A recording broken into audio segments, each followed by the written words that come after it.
Revolução de 1848. Conhecido como rei burguês, o Luís Filipe ele vai ter sua coroação em 1830, após os 3 dias de glória, né, as três gloriosas. Ele vai ser marcado justamente por um rei que vai favorecer a burguesia, gente. E nesse momento, nós vamos ter aí, eu acho que a primeira cisão, né, entre burguesia e povo, né, e trabalhadores. Nós vamos ter o aumento da desigualdade social, vai ser um momento de muito ganho econômico, de crescimento econômico, e assim, quem for mais rico vai ganhar mais dinheiro, quem for mais pobre vai ganhar muito menos, né? Então, essa desigualdade ela vai ficar latente aos olhos das pessoas, né? Mas ali em 1846 e 1847, lembrando, tá, que o Luís Filipe, durante todo o momento, né, mesmo sendo membro da burguesia, ele vai sofrer pressão porque ele é um monarca ainda desse momento, tá?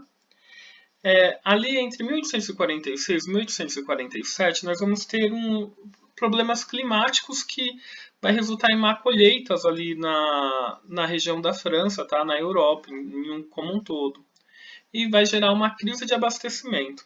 Essa crise de abastecimento, gente, é sempre assim, é meio como se fosse um dominó, né?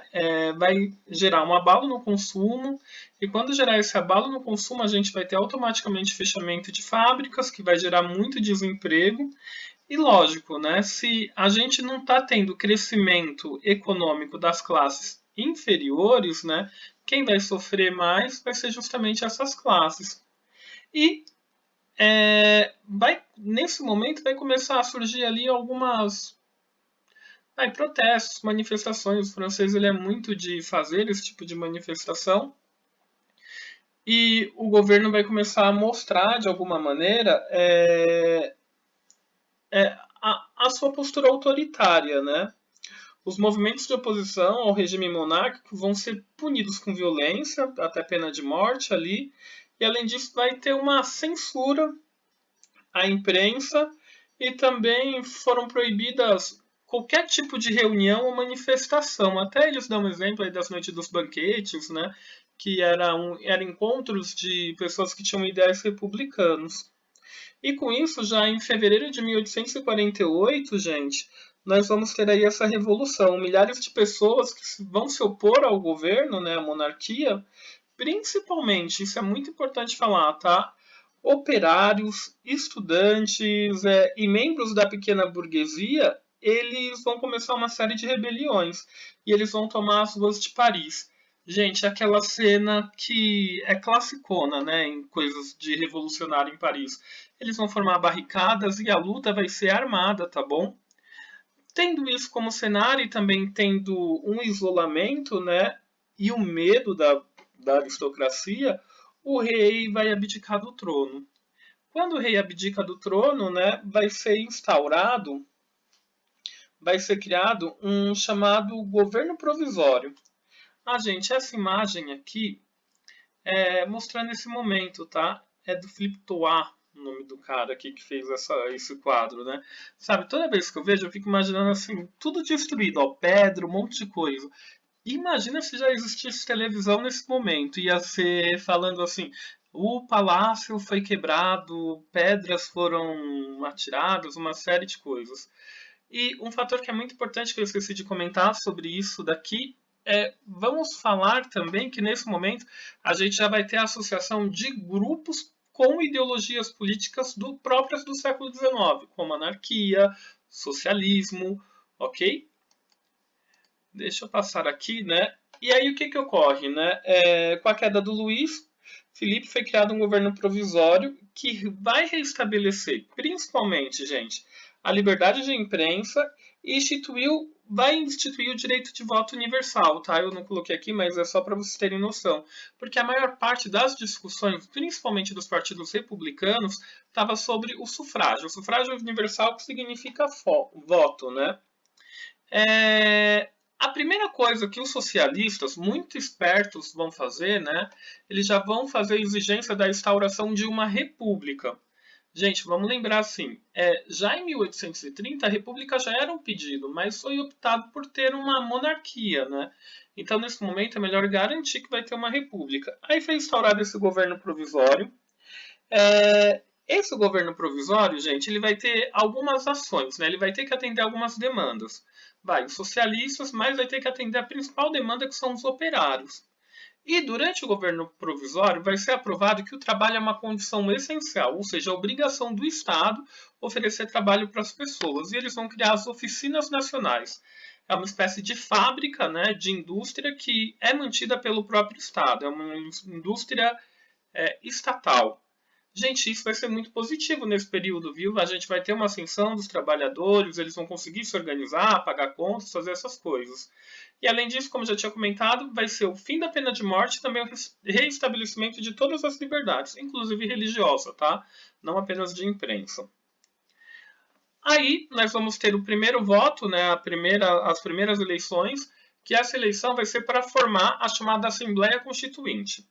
Nessa Assembleia Constituinte, gente, nós vamos ter uma vitória, assim, de uma ala republicana conservadora, tá?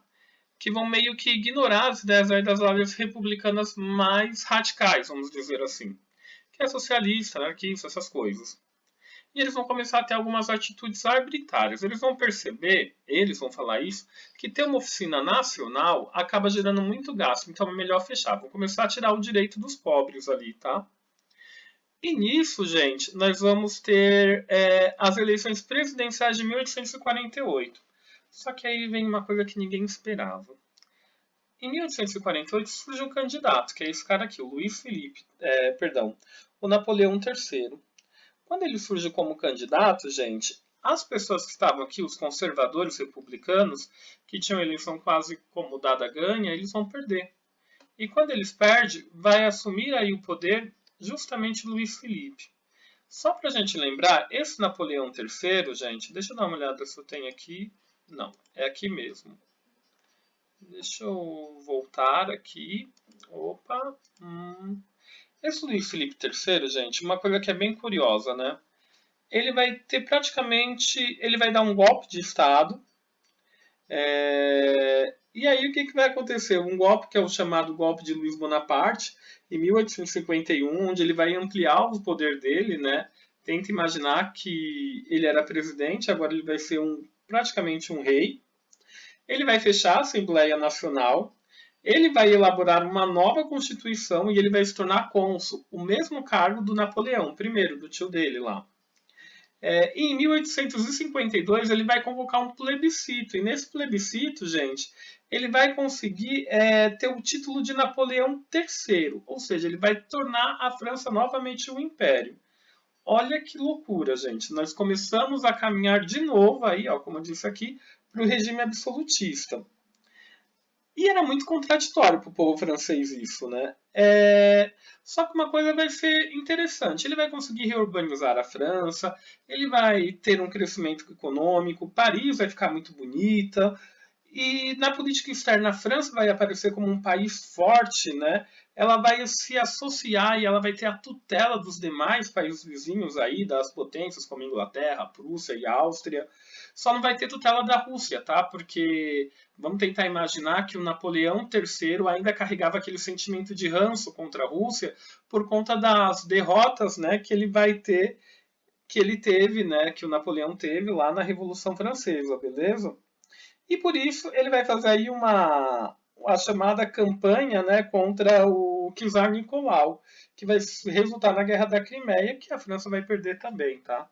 Ó, gente, grava isso. Essa derrota da França vai ficar entalada, vai levar até a Primeira Guerra Mundial aí.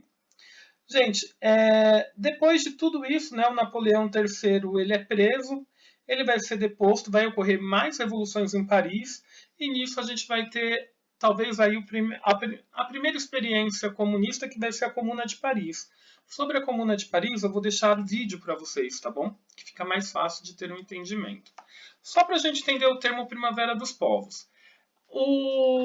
Aqui, gente, em fevereiro, tudo isso iniciou na França. E, gente, já com ideias comunistas, com um monte de coisa que estava acontecendo, esse processo, ó, ele entrou em diversos lugares. Vocês podem ver que eu coloquei aqui em cidades-estados alemãs e italianas, porque chega aí, eu acho que há 15, deixa eu ver, 1, 2, 3, 4, 5, 6, 7, 8, 9, 10, 11, 12, 13, 14, 15. Isso, gente. Chega a 15 lugares ocorrendo. E todas vão ocorrer em busca da democracia e tudo mais, assim, né? Então, só coloquei um resuminho, os movimentos Primavera dos Povos são movimentos contra o autoritarismo na França, né, que iniciaram uma onda de protestos que atingiu diversos países da Europa Central. Tá? Esses movimentos ocorreram na Bélgica, na Polônia, na Hungria e além de diversas cidades-estados alemãs e italianas. Beleza? Ok, gente? Vamos lembrar também que Primavera dos Povos, depois, lá em 2011, se eu não me engano, a gente também vai ter a Primavera Árabe, ok? Inspirada nisso. Toda vez que a gente fala do termo primavera, tenta imaginar assim, como um rigoroso inverno, e dentro do inverno está tudo latente, todos os sentimentos latentes. E eles desabrocham como flores ali no final da primavera. Aliás, na primavera, ok? Até mais!